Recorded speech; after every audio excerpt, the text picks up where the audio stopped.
नमस्कार my YouTube family, कैसे हैं आप सभी। उम्मीद करती हूँ आप सभी बहुत बहुत अच्छे होंगे।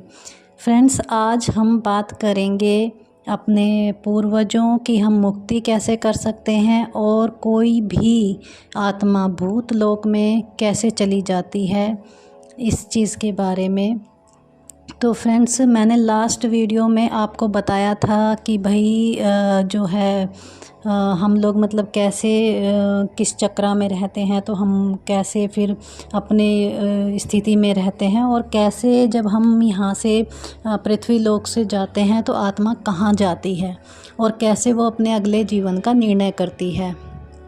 तो फ्रेंड्स, आज हम बात कर रहे हैं कि जब हम मतलब भूलोक में हम किस स्थिति में होते हैं, तो हम कैसे प्रेत लोक कह लीजिए या फिर आप उसको जो है भूत लोक कह लीजिए कि हम वहाँ पर चले जाते हैं, हम भूत योनि में कैसे चले जाते हैं। तो फ्रेंड्स, भूत योनि में सिर्फ वही व्यक्ति जाते हैं जो इस पृथ्वी लोक पर रहते हुए अपने 3 चक्रों में अटके रहते हैं, यानी कि जो सिर्फ अपनी भौतिक ज़रूरतों में फंसे रहते हैं और अपने पूरा जीवन इन्हीं भौतिक ज़रूरतों के चलते गुजार देते हैं, जो अपने आत्मज्ञान की तरफ बिल्कुल भी नहीं जाते हैं, पूजा पाठ बिल्कुल नहीं करते हैं, या फिर ये कह लीजिए कि वो पूजा पाठ तो करते हैं, मान लीजिए ध्यान भी कर रहे होंगे हल्का फुल्का, लेकिन वो क्या है, अपनी भौतिक चीज़ों जैसे मेरा घर, मेरा परिवार, मेरे बच्चे, मेरी पत्नी या मेरा बिज़नेस, मैं जिसके अंदर बहुत गूढ़ तरीके से घुसा रहता है। समझिए आप इस चीज़ को कि जिसमें मैं होता है ना, हम अपने आसपास कुछ लोगों को देखते हैं कि बस मैं हर चीज़ में वो ये कहता है मैंने किया ये मेरे लिए ऐसे करके। तो जो इंसान इन्हीं चीज़ों में जिसकी भावना इस तरह की होती है और जो नीचे के 3 चक्र, क्योंकि हमारा जो पूरा जीवन है फ्रेंड्स, जो हम बिताते हैं, ये सब हमारे चक्रों पे भी डिपेंड करता है। ये आप सभी जानते हैं जो चक्रों के बारे में जानते होंगे।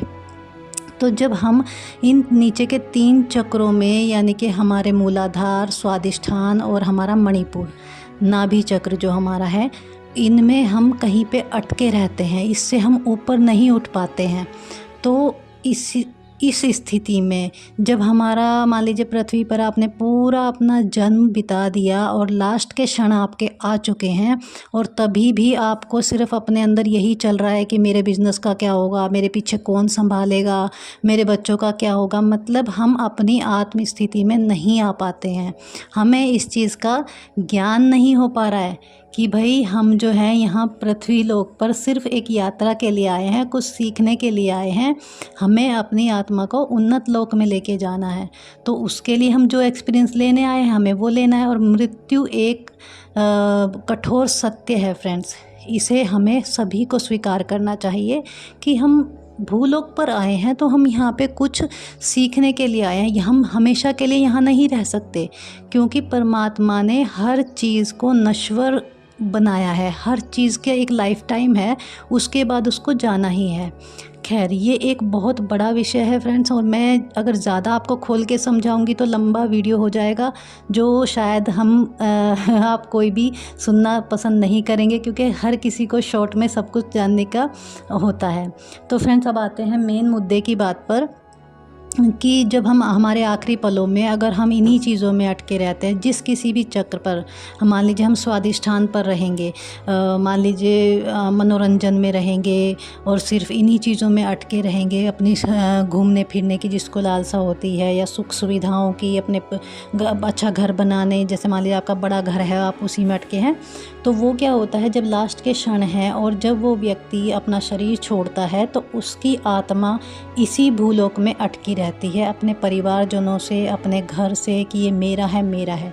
वो इस चीज़ को नहीं समझ पाती है कि अब ये मेरा नहीं रहा।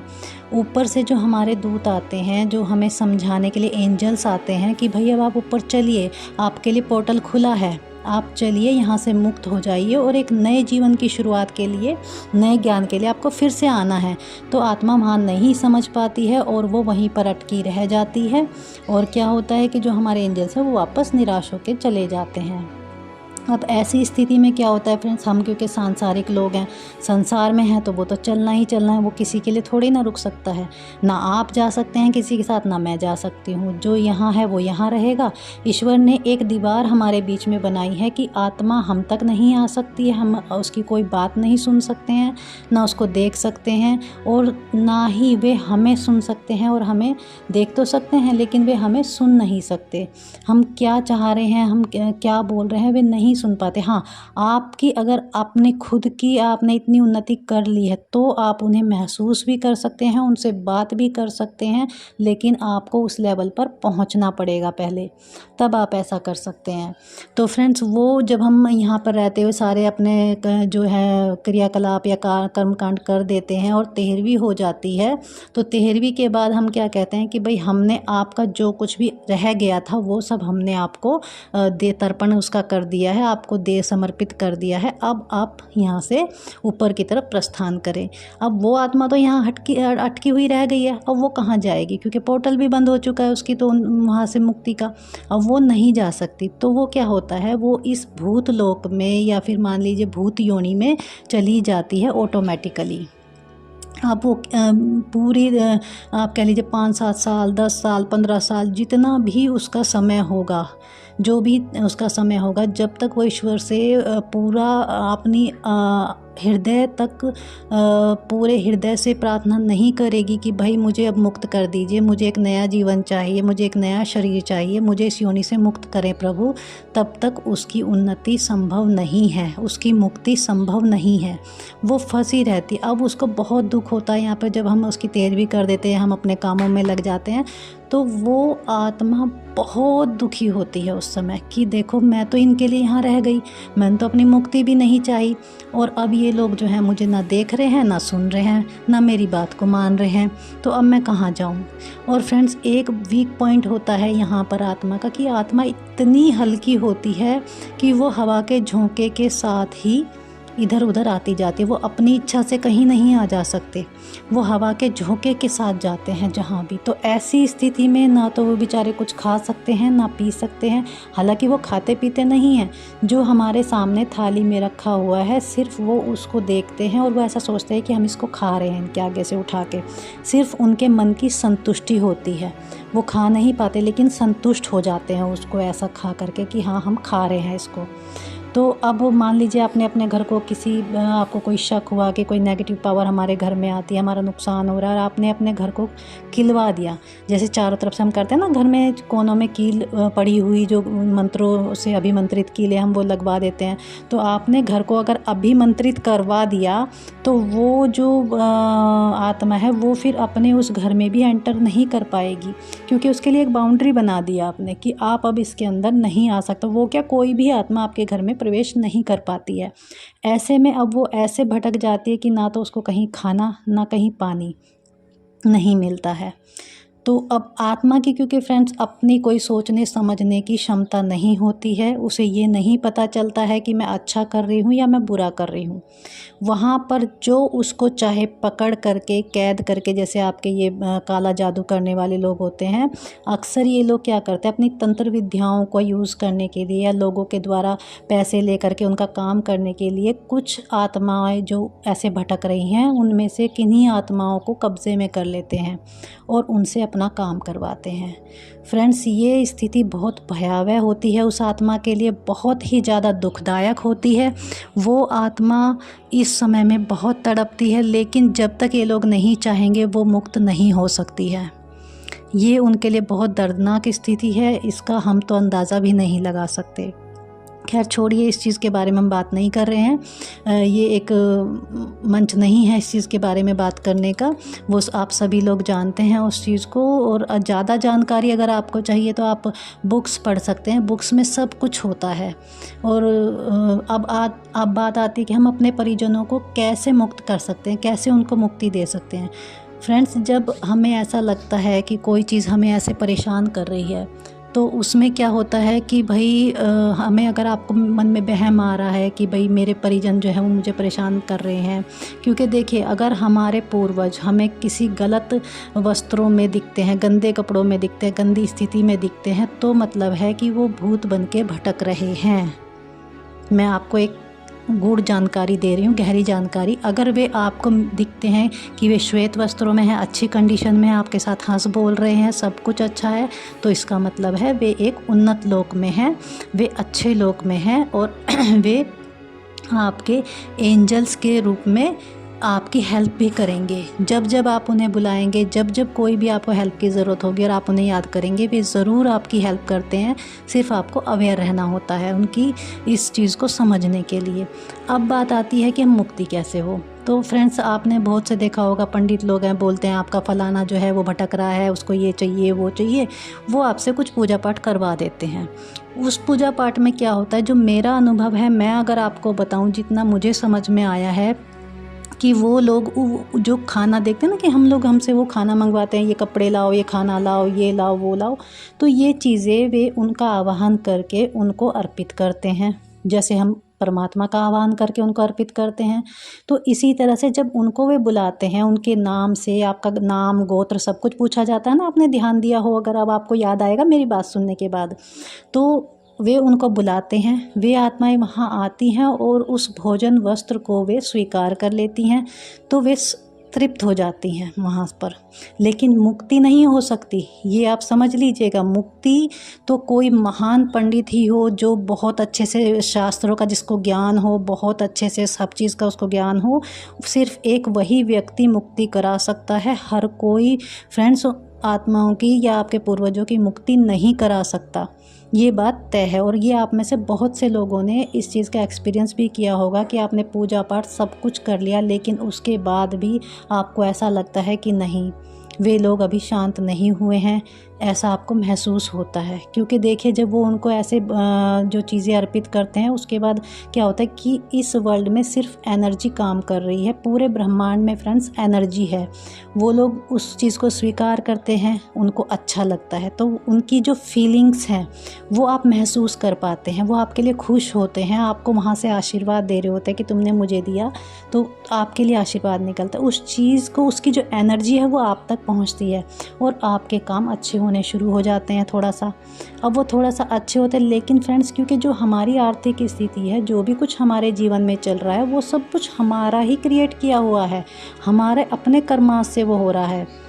तो फ्रेंड्स, इन चीज़ों से अगर हम ये सोचें ये कराने से हमारा अच्छा हो जाएगा, तो ऐसा नहीं होता है। और रही उनकी मुक्ति की बात, तो इसमें एक चीज़ मैंने ये आपको बता दी। दूसरी क्या चीज़ होती है कि हम जब मान लीजिए किसी परिवार में कोई भटक रहा है, कितनी ही पीढ़ियां हो गई हैं, और उस परिवार में एक कोई ऐसा व्यक्ति जन्म ले लेता है जो या तो बहुत अच्छा मेडिटेटर बन जाता है बड़े होकर के, या मान लीजिए 15-16 साल में ही बहुत अच्छा मेडिटेटर हो, बहुत हाई एनर्जी जिसकी हो, या कोई बहुत अच्छे से पूजा पाठ वगैरह करने वाला, हर चीज़ का ज्ञान रखने वाला कोई ऐसा व्यक्ति पैदा हो जाए, तो वो आत्माएं उससे संपर्क करने की कोशिश करती हैं कि भाई तुम हमें मुक्ति दिलाओगे, हम तुम्हारे थ्रू मुक्त होना चाहते हैं। और अगर वो समझ जाते हैं, या मान लीजिए नहीं भी समझते हैं, और एक आम इंसान भी है, बहुत अच्छा मेडिटेटर है, बहुत अच्छा पूजा पाठ करने वाला है, तो वो क्या कर सकते हैं कि जैसे आपने संकल्प लिया कि हे परमपिता परमात्मा, मैं 15 दिन जो है मेडिटेशन करूँगा 1-1 घंटे का, और इसका जो भी फल है वो मेरी फलाना फलाना जो मेरे पूर्वज हैं, आप उनका नाम लेंगे कि आप उनको, मैं उनको देता हूँ अपना, इसका जो भी फल है आप उनको मुक्त करें इस योनि से, उन्हें उनके परम स्थान पर पहुँचाएँ। ऐसे करके आप प्रार्थना कर सकते हैं। पूजा पाठ वाले जो हैं वो भी ऐसे ही प्रार्थना कर सकते हैं कि हे ईश्वर, मैं अपने जो है इतने दिन का संकल्प लेता हूँ कि मैं इतने दिन ये मंत्र का उच्चारण करूँगा, और इसका जो भी फल होगा इस पूजा का, वो मैं अपने फलाना फलाना रिश्तेदार को देता हूँ। कृपया करके आप मुझ पे इतनी कृपा करें कि उनको इस चीज़ से, इस योनि से मुक्त करें, उनको उनके परम धाम पहुँचाएँ। तो फ्रेंड्स, इस तरह से अगर आप करते हैं तो उनकी मुक्ति निश्चित होती है, उनकी मुक्ति होने के बहुत ज़्यादा चांसेस हो जाते हैं। अगर वो आत्मा भी चाहती है तो बहुत जल्दी उनकी मुक्ति होती है, लेकिन अगर वो आत्मा ही नहीं चाहती होगी और आप ऐसा करेंगे तो ऐसा नहीं होगा। फिर ये चीज़ है, दोनों तरफ से एग्री होना चाहिए फ्रेंड्स। लेकिन आप इस चीज़ से बिल्कुल ना डरें कि हमारे पूर्वज भटक रहे हैं, हमें नुकसान पहुंचा रहे हैं। ऐसा नहीं होता है।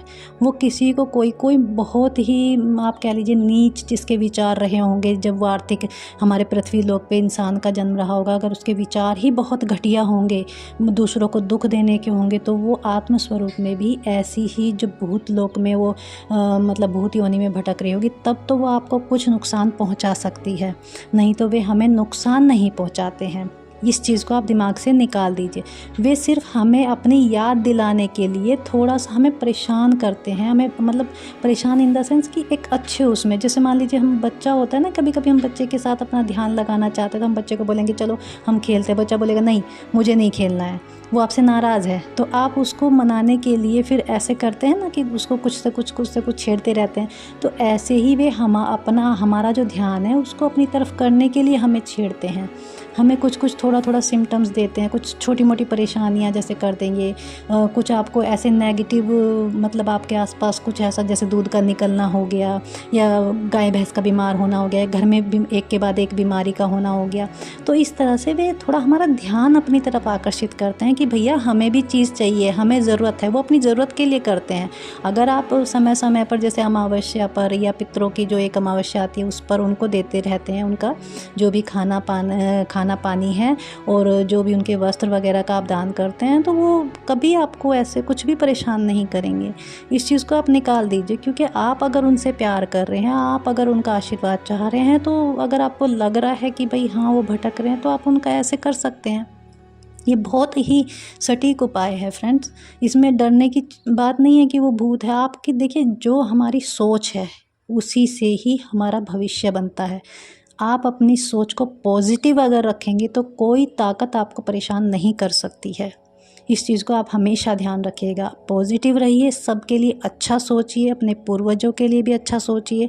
ध्यान आप करते हैं, ध्यान में अपने पूर्वजों की पूर्ण आत्मा को आप बुलाइए, अपने परिवार की पूर्ण आत्मा को बुला करके इनवाइट करके आप अपना ध्यान शुरू कीजिए। वो सभी को बहुत अच्छा लगेगा, उनके कर्मा अच्छे होंगे। यही सारे उपाय होते हैं फ्रेंड्स।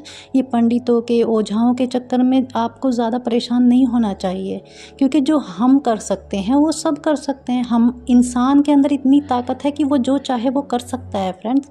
सिर्फ अपनी ताकत को पहचानने की ज़रूरत है आपको। तो फ्रेंड्स आज के लिए काफ़ी लंबा वीडियो हो चुका है मुझे लगता है, तो आज के लिए बस इतना ही। एक और नई जानकारी मैं आपके लिए लेके आऊँगी। और फ्रेंड्स मेरे चैनल पर जो भी मैं आपको बताती हूँ सब मेरे अपने खुद के तजुर्बे से मैं आपको बताती हूँ। इस पर मेरा ध्येय सिर्फ ये है कि मैं आपको जो आपकी दिमाग में बहुत पुरानी जो कुछ बातें ऐसे हमारे दिमाग में भर जाती हैं इधर सुन उधर सुन से, सिर्फ उन असत्य बातों को निकालना और जो सत्य है वहाँ तक आपको पहुँचाना, यही मेरा ध्येय है, मेरे चैनल का यही ध्येय है। इसीलिए मैंने इसको बनाया है ताकि मैं आपको हर चीज़ में जो मिथ है उनसे आपको वाकिफ़ करा सकूं। तो मिलते हैं फिर एक और नई जानकारी एक और नए वीडियो के साथ में। तब तक के लिए धन्यवाद, नमस्कार।